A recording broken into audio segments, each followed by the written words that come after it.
അതെല്ലാം വിസ്മയ പാർക്ക് കിട്ടി.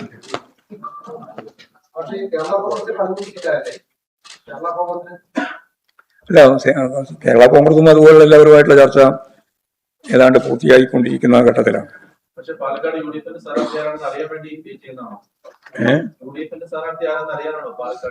അതല്ല, നമുക്ക് സ്ഥാനാർത്ഥിയെ കണ്ടുപിടിക്കണമല്ലോ. കോവളത്തൊക്കെ നമ്മുടെ നമ്മുടെ സീറ്റിൽപ്പെട്ടതല്ല, പാർട്ടി സീറ്റ്. പാർട്ടി ആരുടെ സീറ്റ് ഏറ്റെടുക്കുന്നില്ല. അതെങ്ങനെ തീരുമാനിക്കാം? അത് ചർച്ച ചെയ്ത് തീരുമാനിക്കേണ്ട കാര്യങ്ങൾ നമ്മൾ തീരുമാനിക്കേണ്ടതല്ലോ. CPIMന്റെ സീറ്റിലെ സ്ഥാനാർത്ഥികളെയാണ് ഞാൻ പറഞ്ഞത്. ഇനി സ്വതന്ത്രന്മാരായിട്ട് 5 സീറ്റ് കൂടി പ്രഖ്യാപിക്കാനുണ്ട്. ആ പ്രഖ്യാപിക്കുന്നതോടുകൂടി ഞങ്ങളുടെ മത്സരിക്കുന്ന എല്ലാ സീറ്റും പൂർണ്ണമാവും. അത് 2 ദിവസം കൊണ്ട്. അത് ഉൾപ്പെടെയാണ് 86. ഇല്ല, 86 ഉദ്ദേശിച്ചു.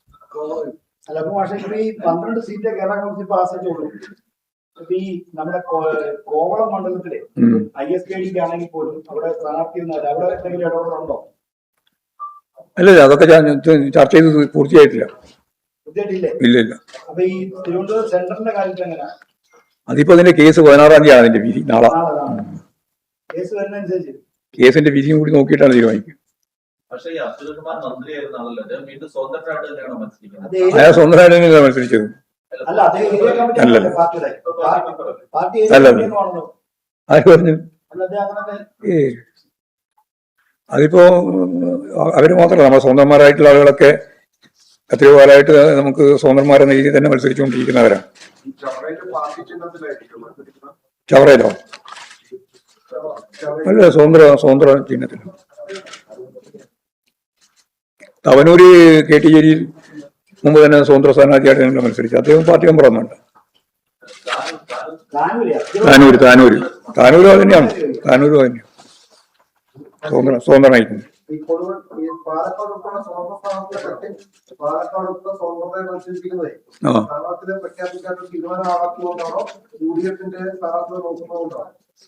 അതൊന്നും ഞാനിപ്പോ ഓരോന്നോരോന്നും പറയണ്ടില്ല. അതിന്റെ ഓരോ കാരണങ്ങളെ പറ്റിയല്ലോ. ഏതായാലും ഇപ്പോഴും ഞങ്ങള് സ്ഥാനാർത്ഥിയെ പ്രഖ്യാപിച്ചു കഴിഞ്ഞിട്ടില്ല.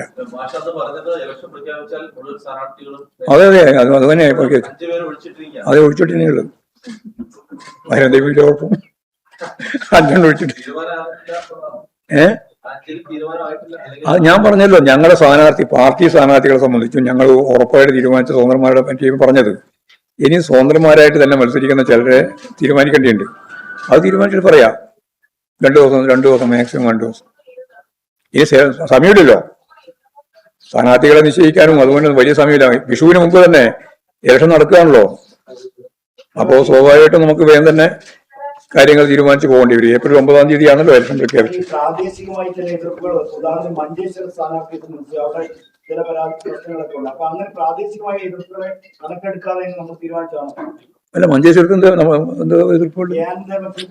അതൊക്കെ അഭിപ്രായങ്ങളൊക്കെ സഹാക്കൾ പലരും പറഞ്ഞിട്ടുണ്ട്. അതൊന്നും കണക്കിലെടുക്കണ്ടില്ല.